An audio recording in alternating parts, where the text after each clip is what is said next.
Bonjour. 2026-2030, est-ce qu'on a devant nous un monde avec ou sans nous? C'est une des grandes interrogations prospectives à relativement court terme parce que les choses vont très vite. Rappelons-nous ce qui vient de se passer. 1992, c'est la fin de l'histoire de Fukuyama, Francis Fukuyama.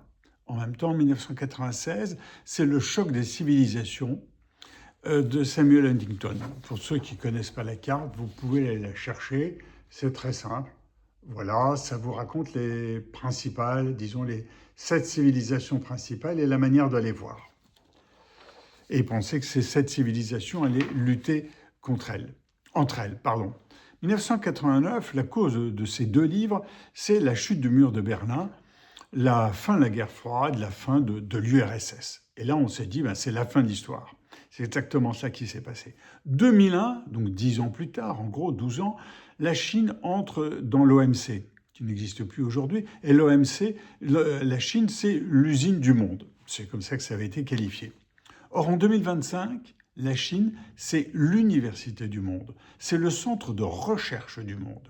Donc, beaucoup de choses se sont passées depuis Huntington et Fukuyama. Le monde a complètement changé et devant nos yeux, il est en train de changer encore plus vite. Alors, qu'est-ce qui va se passer? Donc, j'ai 5 points et puis, bien sûr, une conclusion en 3 signaux faibles à surveiller. Les 5 points sont les suivants. Premier, nous avons affaire à 2 puissances mondiales. Il y avait 2 puissances mondiales avant avec la guerre froide, il y a 2 puissances mondiales aujourd'hui, les États-Unis et la Chine. C'est incontestable. Le monde occidental est vassalisé par les États-Unis, et concernant la Chine, les routes de la soie qui se sont développées très rapidement et loin sont devenues des araignées de la soie, c'est-à-dire que la Chine étrangle ces pays financièrement et les vassalise financièrement. On a donc affaire à 2 formes d'empire. Deuxième point, alors que 1992 était le triomphe de la démocratie, la chute du mur de Berlin, etc., et tout ce qui arrivait, la fin de l'histoire, c'est qu'enfin la démocratie s'installe dans le monde entier, mais ce n'est pas ce qui s'est passé. 2025 et sans doute 2026, parce qu'il y a encore des nouveaux gouvernements qui vont s'installer, c'est le triomphe des autocrates d'ailleurs et des dictatures. Pourquoi? Parce que les démocraties se sont alourdies dans les décisions. Les décisions sont de plus en plus complexes dans les démocraties, qui peuvent être de simples décisions juridiques comme des décisions politiques. Elles se sont alourdies financièrement parce que chaque fois que l'on crée un financement, une aide, on ne le supprime pas, on le conserve et on ajoute. C'est un petit peu comme la transition énergétique, on ajoute de nouvelles énergies. Et finalement, ça s'est alourdi politiquement, essentiellement dans le centre. Tous les centres qui furent des centres gauche ou des centres droits, ils se sont alourdis et ils sont obligés d'aller vers des extrêmes, extrême droite et extrême gauche. Et aujourd'hui, ce sont les extrêmes droites. Alors faut-il dire extrême droite qui gagnent du terrain ou des mouvements plus populistes? Voilà, on en est là. Donc, du triomphe de la démocratie, on est vers un triomphe souvent de formes de pays qui deviennent autocrates. Et on l'a vu récemment, cette semaine, on est mi-décembre, on l'a vu récemment au Chili, on l'a vu en Tchéquie, etc. Troisième point, c'est la poussée de l'islam. Pas l'islam en tant que tel, on a vu son importance sur la carte de Huntington, mais l'islam politique, l'islamisme, question de vocabulaire, mais qui permet de situer les choses. Donc, on a une perte de référence de plusieurs siècles dans différents pays où cet islamisme, cet islam politique devient de plus en plus présent. Il y a une forme de déséquilibre qui se passe. Il y a un déséquilibre social qui est en train de se mettre en place. Alors pourquoi? Tout simplement parce que certaines sociétés n'avaient plus d'idéal en tant que tel et que l'islam politique, l'islam tout court et l'islam politique amènent une forme d'idéal, une forme de suivi, de sympathie, de suivi qui devient quelque chose très présent dans ces pays.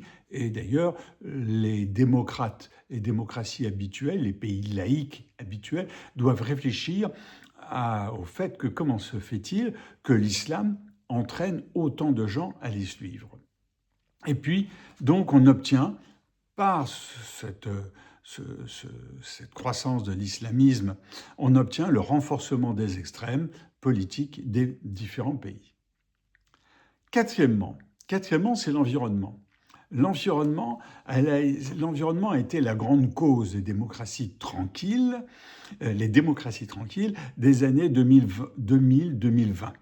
On ajoutait sans arrêt des éléments à l'environnement qui étaient, pour certains, très justifiés.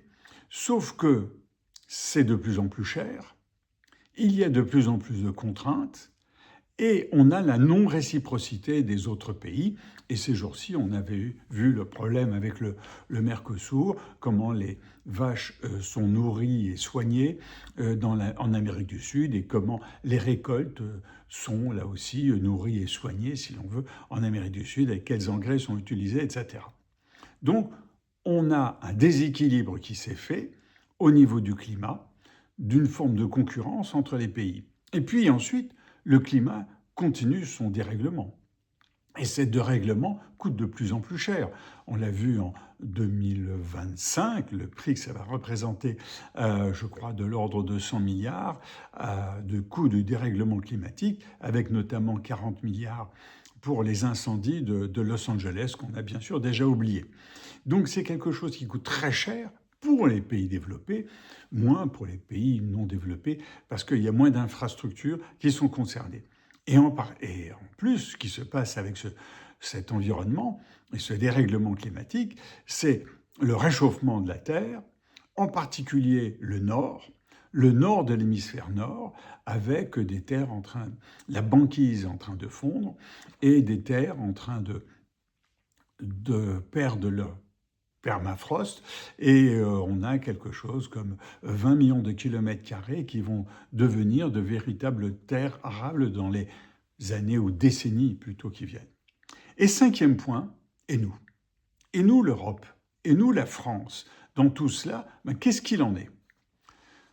Nous sommes des démocraties alourdies. On le voit bien, on a du mal à décider. Et puis, l'Europe, quel numéro de téléphone? On le voit bien, il n'y a pas de numéro de téléphone. Et au niveau de l'Ukraine, on essaye d'avoir une position forte vis-à-vis de la Russie et vis-à-vis des États-Unis. La seule conclusion que l'on aura, c'est que nous allons payer. Payer pour l'armée, payer pour la défense, payer pour la reconstruction. Sauf que pour la reconstruction, les États-Unis interviendront dans l'idée de récupérer l'argent dessus. Donc nous sommes alourdis. On l'a vu sur plusieurs points. Et puis, il y a une perte de l'élan créatif. Non pas tellement la création en tant que telle, on n'est pas mauvais. Mais quand on crée quelque chose, on n'a pas l'argent pour aller plus loin.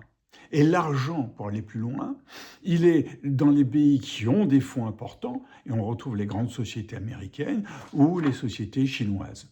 Et nous choisissons les sociétés américaines, et on voit le nombre de sociétés achetées par des fonds américains ou qui se font coter aux États-Unis et qui bientôt pourront basculer à devenir des sociétés américaines alors qu'elles sont européennes à l'origine.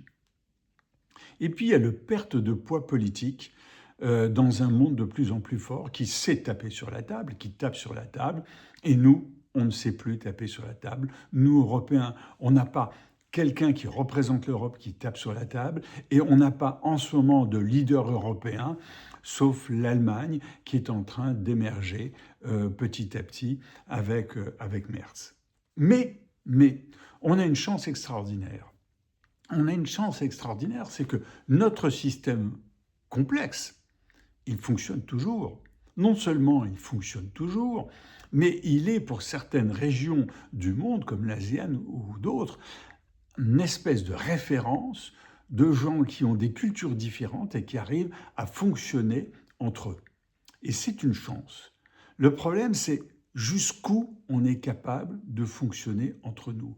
Comment faut-il, nous, l'Europe, que l'on se reprenne des forces, que l'on réorganise notre système de décision pour éviter un éclatement de l'Europe. L'éclatement de l'Europe peut exister pour différentes raisons, ne serait-ce que pour l'Ukraine, qui est une source de litige à l'intérieur de l'Europe, ne serait-ce que pour la France, qui a un endettement de plus en plus important et dont on ne voit pas qu'il est en train de disparaître.